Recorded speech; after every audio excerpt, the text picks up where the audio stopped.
करते हुए योग आसन प्राणायाम आदि करते हैं तब इसका पूरा लाभ होता है। तो मैं आपको आपकी जिंदगी के लिए छोटे छोटे कुछ 4 नियम बताना चाहता हूं और ये 4 नियम का पालन आप सब करिए। मैं आपको विनम्रतापूर्वक लेकिन विश्वास से कहता हूं कि ये 4 नियम का जो भी पालन करेगा जिंदगी में बीमारी और रोग उसको कभी आएंगे नहीं। परम पूजनीय स्वामी रामदेव जी खुद 40-45 साल से इन 4 नियमों का पालन करते हैं। आप भी अगर ये पालन करेंगे तो बहुत अच्छा होगा। मैं भी करता हूं मेरे जीवन। मैं पिछले 15 वर्षों से योग प्राणायाम करता हूं, उसके साथ कुछ नियम मैंने बनाए हैं, वो नियम का पालन करता हूं और वही नियम आपको बताना चाहता हूं। स्वामी जी पालन करते हैं, मैं करता हूं, हमारे लाखों योग शिक्षक करते हैं और इन नियमों का पालन करने से हमको इतना लाभ हुआ है कि कभी बीमारी आती नहीं। 15 साल से मैंने हर बार मेरा बीपी चेक किया, नॉर्मल है, शुगर नॉर्मल है, ट्राइग्लिसराइड्स नॉर्मल है, कोलेस्ट्रॉल नॉर्मल है। पिछले 15 साल में कभी सर्दी जुकाम भी नहीं हुआ, गला भी नहीं बैठा, कभी हॉस्पिटल नहीं देखा, कभी डॉक्टर के पास नहीं गए, क्योंकि जरूरत नहीं पड़ी। और वो जरूरत नहीं पड़ी क्योंकि हम निरोगी हैं, स्वस्थ हैं। ये निरोगी और स्वस्थ होने के लिए आयुर्वेद की एक छोटी सी जानकारी आपसे मैं शेयर करना चाहता हूं। आयुर्वेद में ये कहा गया है कि किसी भी व्यक्ति को निरोगी होना है, रोग मुक्त होना है, तो अपने जीवन में 3 बातों का ध्यान रखे। अपना वात, पित्त और कफ तीनों का संतुलन रखे। वो 3 तरह के दोष हैं हमारे शरीर में, वात, पित्त, कफ। आपने सुना होगा ये त्रिदोष आधारित शरीर है। जब वात बहुत बिगड़ जाता है तो 80 से ज्यादा रोग आते हैं। जब पित्त बहुत बिगड़ जाता है तो लगभग 46 से 50 रोग आते हैं और जब कफ बिगड़ जाता है तो 28 रोग आते हैं और वात, पित्त, कफ तीनों बिगड़ जाएं तो 148 रोग आते हैं। सर्दी, खांसी, जुकाम से लेकर और कैंसर तक जो आखिरी रोग माना जाता है, ये सब वात, पित्त, कफ के बिगड़ने का खेल है।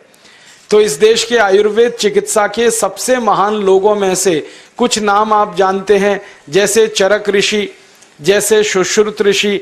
ऐसे एक ऋषि हुए बाघभट्ट। बाघभट्ट ऋषि ने एक पुस्तक लिखी है, उसका नाम है अष्टांग हृदयम, और एक पुस्तक लिखी है उसका नाम है अष्टांग संग्रहम। इन दोनों पुस्तकों में उन्होंने 7000 नियम बताए हैं। उनमें से 4 बताता हूं, अच्छे लगे तो आज से ही पालन करो और दूसरों को भी बताओ ताकि कोई भी इन नियमों का पालन करे तो बीमार ही ना पड़े। ये चारों नियम हैं वात, पित्त और कफ को संतुलित रखने के लिए। अब वात, पित्त, कफ तीनों एक साथ आपके संतुलित रहें तो उसके लिए पहला नियम है खाना खाने के तुरंत बाद पानी नहीं पीना। ये पहला नियम है। आप बोलेंगे ये तो बड़ी मुश्किल बात है, खाना खाते ही पानी पीते हैं हम तो सबके सब, और बिना पानी पिए खाना ही नहीं खाते। कई लोग तो खाने से ज्यादा पानी पीते हैं, खाना कम खाते हैं, पानी ज्यादा पीते हैं। ये खाना खाने के बाद पानी कभी भी नहीं पीना, क्योंकि महर्षि बाघभट्ट कहते हैं भोजनांते विषम वारी, माने भोजन के अंत में पानी पियो तो जहर के पीने के जैसा है। इसलिए वो कहते हैं कभी भी खाने के तुरंत बाद पानी मत पियो। अब आप मुझे पूछोगे क्यों नहीं पिए, कारण बता दो। कारण मैं बताना चाहता हूं सरल भाषा में। हम जब खाना खाते हैं ना तो पेट में सारा खाना इकट्ठा होता है। पेट में एक स्थान होता है, उसको हम कहते हैं जठर। संस्कृत में, हिंदी में जठर कहते हैं, अंग्रेजी में उसको एपिगैस्ट्रियम कहते हैं, हिंदी में कुछ लोग उसको आमाशय भी कहते हैं। ये जठर छोटा सा स्थान है। आपके पेट में नाभि है ना, उसके लेफ्ट साइड में बाईं तरफ छोटा सा स्थान है। सारा खाना आपका इसी स्थान पर आता है। जो भी आप खाते हो, रोटी, चावल, दाल, सब्जी, दूध, दही, कुछ भी खाओ, सब कुछ जठर में आता है। अब जठर में जैसे ही खाना इकट्ठा होता है तो उसमें आग जलती है और उस आग को कहते हैं जठर अग्नि। मिला के बोल देते हैं जठराग्नि। आप जैसे ही खाना खाते हो पेट में और बर्फ का नहीं पीना, ये तीसरा नियम है। और चौथा और आखिरी नियम है कि आप सवेरे ही सवेरे जब सोकर उठते हो तो सबसे पहले पानी पियो। जैसे ही आपकी आंख खुल गई तो पहले 2-3 गिलास पानी पी लो, उसके बाद आप टॉयलेट में जाओ। उठते ही पानी पियोगे तो 2 फायदे हैं। पहला फायदा यह है कि पानी पेट में जाकर बड़ी आंत को साफ करता है, और जैसे ही बड़ी आंत की सफाई होगी पेट पे दबाव पड़ेगा और आप संडास घर में जाएंगे, 2-3 मिनट में पेट आपका साफ हो जाएगा। जिनका पेट सुबह एक बार में साफ हो जाता है उनकी जिंदगी में कभी रोग नहीं आता। इसलिए सुबह सुबह उठते ही पेट साफ होना जरूरी है। और उठते ही पानी पियोगे तो मुंह की जो लार है वो पानी के साथ मिलकर अंदर जाएगी। सुबह पेट में एसिड की मात्रा ज्यादा होती है, इसलिए लार का पेट में जाना बहुत जरूरी है। इसलिए सुबह उठते ही पानी पीना बहुत जरूरी है। ये 4 नियम हैं आयुर्वेद के। पहला नियम, खाना खाने के 1 घंटे बाद पानी पीना।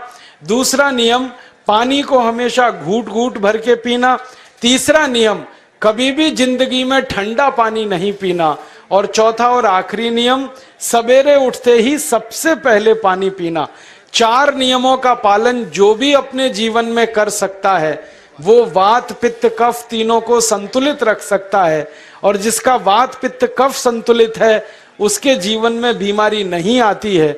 और जो बीमार नहीं पड़ते हैं वो स्वस्थ और तंदुरुस्त और सुखी रहते हैं। उनकी जिंदगी का खर्चा कम होता है और देश का भी बहुत सारा पैसा बचता है।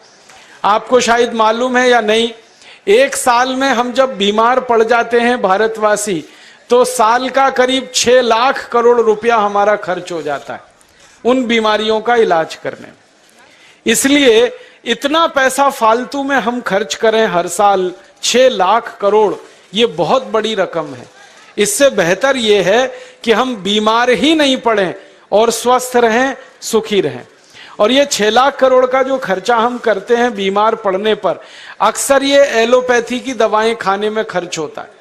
और जो एलोपैथी की दवाएं हम खा रहे हैं जैसे paracetamol, Baralgan, Butazone, oxyphenbutazone, aspirin, Disprin, Novalgin, ये सब ऐसी खराब दवाएं हैं जो दुनिया के देशों में 20 साल पहले बंद हो चुकी हैं, भारत में धड़ल्ले से बिक रही हैं और हमको बीमारियों से ज्यादा गंभीर बीमारियों में फंसा रही। ज्यादातर दवाएं जो आप खाते हो वो किडनी खराब कर देती हैं, लीवर खराब कर देती हैं, आंतों में घाव कर देती हैं, विकलांगता आ जाती है, पैरालिसिस हो जाता है, ब्रेन हेमरेज हो जाता है, हार्ट अटैक आ जाता है। दुनिया में लगभग इस समय 84,000 दवाएं बिकती हैं और आपको सुनकर हैरानी होगी उनमें से मात्र 117 दवाएं हैं जो काम की हैं, बाकी सब बेकार की दवाएं हैं। उन बेकार की दवाओं को खाकर हम 6 लाख करोड़ खर्च करते हैं। ये बहुत दुख और अफसोस की बात है। और ये 6 लाख करोड़ का खर्चा समाज के वो लोग करते हैं जिनको जिंदगी में हर समय अपना आर्थिक स्थिति को देख के चलना पड़ता है, जिनकी आमदनी बहुत नहीं है, जिनके घर में आमदनी के बहुत ज्यादा साधन नहीं है, उनको ये पैसा खर्च करना पड़ता है। तो कई बार क्या होता है, किसी का घर बिक जाता है, किसी का खेत बिक जाता है, किसी के घर के गहने गिरवी रख जाते हैं, किसी को कर्ज लेना पड़ जाता है, किसी को कर्ज लेकर दोबारा कर्ज लेना पड़ जाता है। मैंने इस हिंदुस्तान में पिछले 15 साल के प्रवास में देखा कि गांव-गांव के गरीब किसान कर्ज ले लेकर ये महंगी दवाएं खाकर इलाज करते हैं, डॉक्टरों को पैसा देते हैं, दवा कंपनियों को देते हैं, और वो पैसा फिर इस देश में से दूसरे देश में चला जाता है, क्योंकि अक्सर ये दवाएं बनाने वाली कंपनियां विदेशी होती हैं। तो हम 6 लाख करोड़ खर्च करें अपने खून पसीने की कमाई का, उससे अच्छा ये है बीमार ही ना पड़ें, दवा खाने की जरूरत ही ना पड़े, तो हम सुखी रहें, स्वस्थ रहें। तो योग प्राणायाम करें, 4 नियमों का जीवन में पालन करें, बहुत आसान है आपके लिए। और अब एक छोटी सी एक बात और आप, उम्मीद है दोस्तों आपको हमारी ये वीडियो फायदेमंद लगी होगी। दोस्तों अगर आपको हमारी ये वीडियो फायदेमंद लगे तो आप अपने दोस्तों से जरूर शेयर करिएगा, लाइक एंड कमेंट करके इस वीडियो के बारे में आप अपनी राय भी जरूर दें। और हाँ दोस्तों, हमारे YouTube चैनल को सब्सक्राइब करना ना भूलें। Thanks for watching.